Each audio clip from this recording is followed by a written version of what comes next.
The Amnesiac Adventurers. Finn blinked awake in a field of giant mushrooms, trying to remember why he was there but coming up completely blank. Luna bounced beside him, grinning as if waking up in strange places was perfectly normal for them. Gus groaned, already annoyed, rubbing his head as though hoping the motion would shake loose some memories. "Anyone else not remember anything?" he asked, voice full of gruff impatience as they surveyed the bizarre landscape. Luna giggled, twirling around, her silver hair catching the sunlight filtering through towering fungi caps. "Does it really matter?"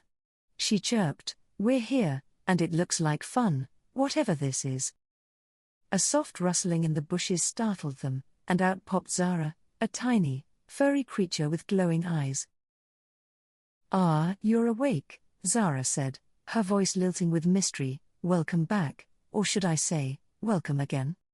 The trio exchanged confused glances as Finn scratched his head, struggling to figure out if Zara was familiar.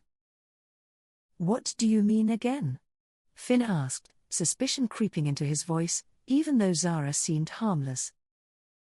"I've seen you before, though you've forgotten, naturally," Zara replied with a mischievous smirk. Luna laughed, clearly not bothered by the memory loss, while Gus muttered something about hating riddles. "No time to waste," Zara declared, "you've got puzzles to solve and a lot to rediscover." The adventurers followed Zara into the forest, dodging plants that seemed intent on tickling them as they passed. Gus was the first to trip on a root, grumbling as Luna offered a hand and a cheerful, "Don't worry, it happens." They soon came across a sparkling river that seemed to laugh as it gurgled, a bridge just barely visible downstream. "Looks like a challenge," Finn said, eyeing the wobbly bridge suspiciously. "Anyone feel like they've crossed this before?"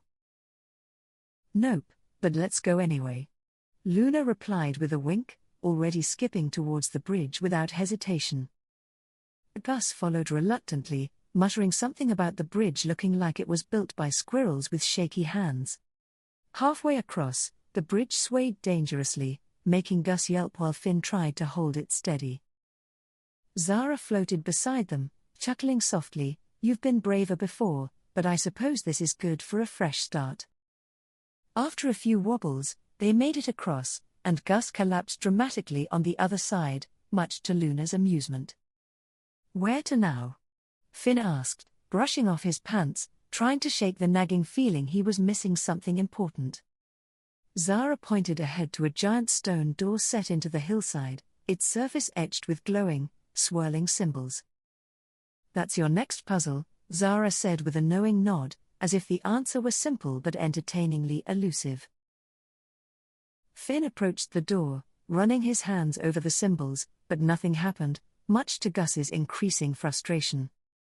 "You'd think we'd remember how to open a door," Gus growled, stomping around as Luna hummed softly to herself. "Try humming louder," Zara suggested, and Luna's melody grew stronger, making the symbols pulse with light. The door creaked open slowly, revealing a winding path inside, and the group exchanged looks of awe and confusion. "Looks like music opens doors now," Finn said dryly, though he couldn't shake the sense of déjà vu from the experience. They ventured into the tunnel, the walls glittering with multicolored stones that cast an ethereal glow on their faces.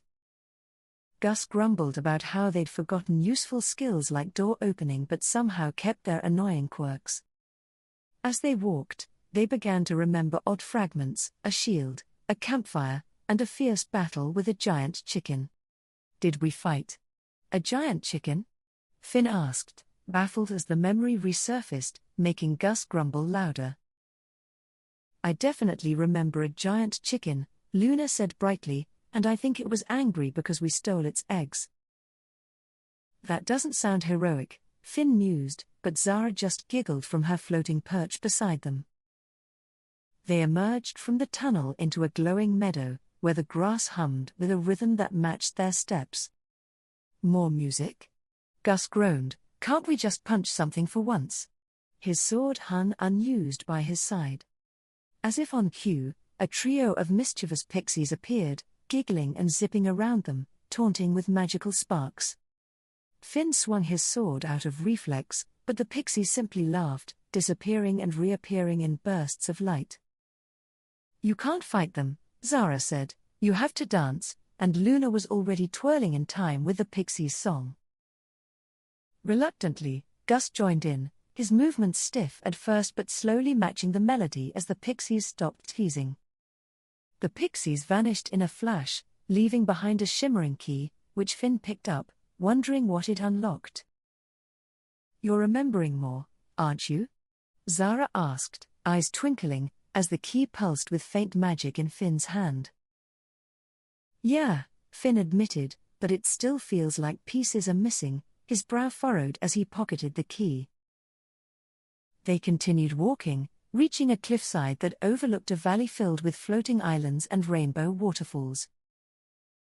"I remember this place," Luna whispered, her voice filled with awe. "It's beautiful, but it's also dangerous." "We've been here before," Finn agreed, recognizing the landscape but still not sure why they had come here originally. Suddenly, the ground beneath them shook, and one of the floating islands began to drift toward the cliff where they stood. "That seems bad," Gus muttered as the island loomed closer, threatening to knock them off their feet.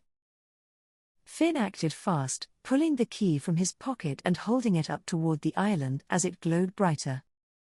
The island paused, floating gently down until it formed a bridge across the cliff, a new path opening up ahead.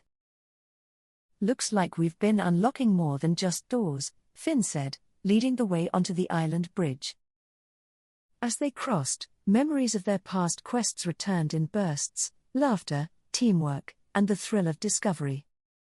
They reached the end of the bridge and saw a familiar campfire, their old gear piled beside it, waiting for them. "We came here for the adventure," Luna realized, "but we stayed for the friendship," her eyes bright with understanding. Zara smiled softly, her cryptic demeanor gone. "You found what you were really looking for, each other." Finn laughed, looking at his companions, maybe forgetting was the best part of remembering after all. Together, the adventurers sat by the fire, their memories restored, but more importantly, their bond stronger than ever.